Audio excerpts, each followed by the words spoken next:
దేశం కార్యకర్తలకి, తెలుగుదేశం నాయకులందరికీ పేరు పేరున నా హృదయపూర్వక నమస్కారం. ఈ వేదిక పైన ఉన్న జనసేన నాయకులకి, పిఏసీ చైర్మన్ నాదెండ్ల మనోహర్ గారికి, ఇక్కడికి వచ్చేసిన జన సైనికులకి, సభకు మద్దతుగా వచ్చిన వీర మహిళలకి నా హృదయపూర్వక నమస్కారం.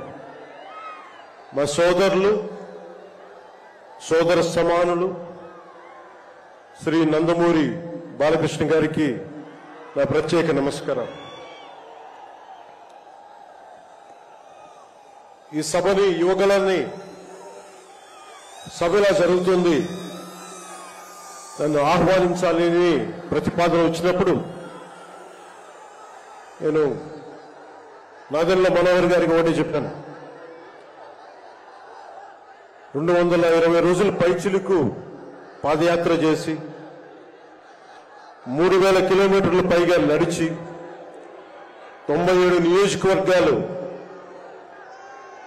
ప్రత్యక్షంగా అక్కడున్న ప్రజల కష్టాలన్నీ, సాధక బాధలు తెలుసుకొని, ఇది లోకేష్ గారి రోజు, ఇది ఆయన రోజున ప్రత్యేకించి ఆయనే ఉండాలి తప్ప ఇంకా వేదిక పైన నేను ఉండడం సబబా అంటే కాదు, మీరు ఖచ్చితంగా ఉండాలి అని లోకేష్ గారు మనస్ఫూర్తిగా నన్ను ఆహ్వానిస్తే 4 దశాబ్దాల సుదీర్ఘ అనుభవంతో ముఖ్యమంత్రిగా, ప్రతిపక్ష నాయకులుగా శ్రీ నారా చంద్రబాబు నాయుడు గారు ఆహ్వానం మేరకు మనస్ఫూర్తిగా నేను ఈ ఆహ్వానాన్ని మన్నించి ఇక్కడికి వచ్చాను. పాదయాత్ర జగన్ గారి పాదయాత్ర లాంటిది కాదు, ఇది బొగ్గలు నిమిరే పాదయాత్ర కాదు, ఇది కష్టాలు తెలుసుకున్న పాదయాత్ర, మాటలతో ఉన్న పాదయాత్ర కాదు, చేతలతోటి చూపించే పాదయాత్ర. అలాంటి పాదయాత్రని చేసిన లోకేష్ గారికి మనస్ఫూర్తిగా నా ధన్యవాదాలు తెలుపుకుంటా ఉన్నాను. ఒకసారి నాకు పాదయాత్ర చేస్తున్నప్పుడు చాలా అసూయ ఉంటుంది. నేను నడుద్దామంటే నాకు నడవనిచ్చే పరిస్థితి ఉండదు. పాదయాత్ర వల్ల చాలా అనుభవాలు ఎదురవుతాయి. చాలా మందితో సాధక బాధలు తెలుసుకోవచ్చు, కష్ట సుఖాలు పంచుకోవచ్చు. అలాంటి అవకాశం నాకు లేనందుకు ఈరోజు నాకు చాలా బాధగా. అలాంటి నాకు రాని అవకాశాన్ని లోకేష్ గారు దిగ్విజయంగా చేయటం, పూర్తి చేయడం నాకు చాలా ఆనందంగా ఉంది. మన ఆంధ్రప్రదేశ్ స్ఫూర్తి భారతదేశానికి చాలా కీలకమైనది. ఈ రోజున భాషా ప్రయుక్త రాష్ట్రాలు ఏర్పడ్డాయి అంటే పుట్టి శ్రీరాములు గారి బలిదానం, త్యాగ ఫలితం. ఆయన స్ఫూర్తి వల్ల ఈ రోజున మనకి భాషా ప్రయుక్త రాష్ట్రాలు ఏర్పడ్డాయి. సో భారతదేశానికి మనం చాలా స్ఫూర్తినిచ్చిన నేల ఇది. అలాగే ఐఏఎస్లు, ఐపీఎస్లు ఉమ్మడి ఆంధ్రప్రదేశ్కి రావాలని ఉవ్విళ్ళూరేవారు. ఈ ఐఏఎస్ అకాడమీల్లో, నైనిటాల్లో ఉండే అకాడమీస్లో ప్రతి ఐఏఎస్ అధికారి చెప్పేది ఆంధ్రప్రదేశ్ ఒక మోడల్ స్టేట్, అది అక్కడికి వెళ్ళాలి. ఈ రోజున అలాంటి ఆంధ్రప్రదేశ్ ఎందుకు వెళ్ళకూడదో ఆ మోడల్ కింద అయిపోయింది ఈ జగన్ గారి నాయకత్వంలో. నేను చంద్రబాబు గారు జైల్లో అన్యాయంగా పెట్టినప్పుడు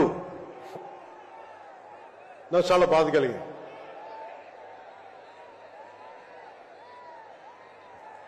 కష్టాలు చూసిన వాడిని, కష్టాలు దగ్గరగా పెద్దల నుంచి చిన్నప్పటి నుంచి చూసిన వాడిని, కష్టాలు అనిపించిన వాడిని, ఓటమి వచ్చినప్పుడు ఒంటరితనం ఎలా ఉంటుందో తెలిసిన వాడిని, ముఖ్యంగా శ్రీ నారా చంద్రబాబు నాయుడు గారి కుటుంబ సభ్యులు వేదన అర్థం చేసుకున్నవాడిని, శ్రీమతి భువనేశ్వరి గారి బాధని దూరం నుంచే అర్థం చేసుకున్నవాడిని. నేను ఏం ఆశించి మద్దతు ఇవ్వలేదు. మనిషి కష్టాల్లో ఉన్నప్పుడు నా వంతు సాయంగా ఉండాలి అని చెప్పి బయటికి వచ్చి రాజమండ్రి జైలు వారిని మాట్లాడి ఇన్ని దశాబ్దాలు సుదీర్ఘ రాజకీయ అనుభవంతో జాతీయ స్థాయిలో ఎన్డీఏ లాంటి దీనికి పక్షానికి చాలా కీలకమైన బాధ్యతలు వహించిన వ్యక్తి ఆయన్ని జైల్లోకి అన్యాయంగా పెట్టడం చాలా చాలా బాధ కలిగించింది. కాంగ్రెస్ నాయకులు చేసిన తప్పుకి సోనియా గాంధీ గారు పెట్టారు జగన్ గారిని జైల్లో. ఆ కక్ష చంద్రబాబు గారి మీద చూపించడం చాలా అవివేకం. ఇలాంటి పరిస్థితుల్లో రాష్ట్ర విభజన జరిగినప్పటి నుంచి 2014 నుంచి విభజన జరిగినప్పటి నుంచి ఈ రోజున హైదరాబాద్ రాజధాని ఆంధ్రప్రదేశ్కి తెలంగాణకి ఉమ్మడిగా అభివృద్ధి చేసిన రాజధాని. మనకి రాజధాని లేకుండా విభజన జరిగి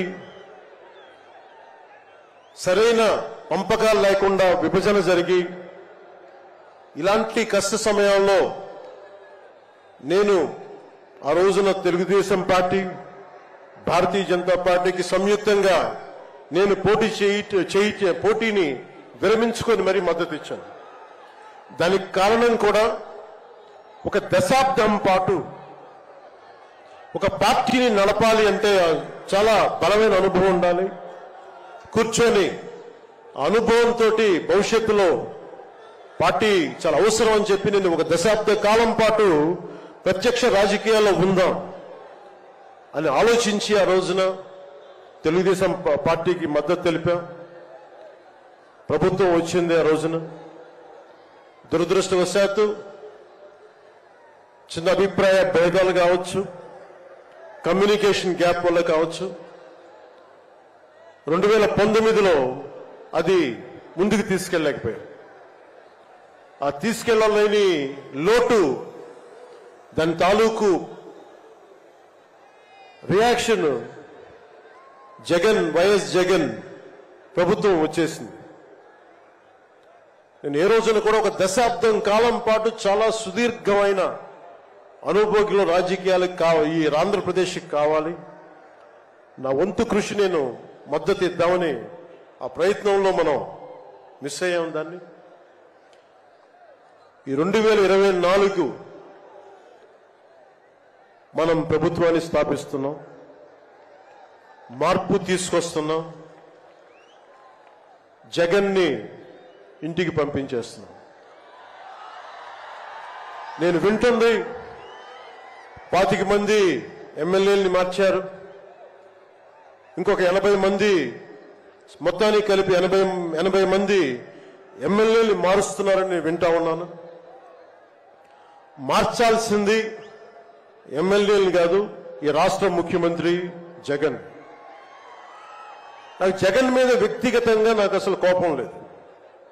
నిజంగా ఒక బలమైన ఆధిక్యతతోటి ముఖ్యమంత్రి అయ్యి ప్రభుత్వాన్ని సమర్థవంతంగా నడిపి ప్రజలకి మేలు చేయాల్సిన వ్యక్తి కూల్చివేతలతో మొదలుపెట్టాడు.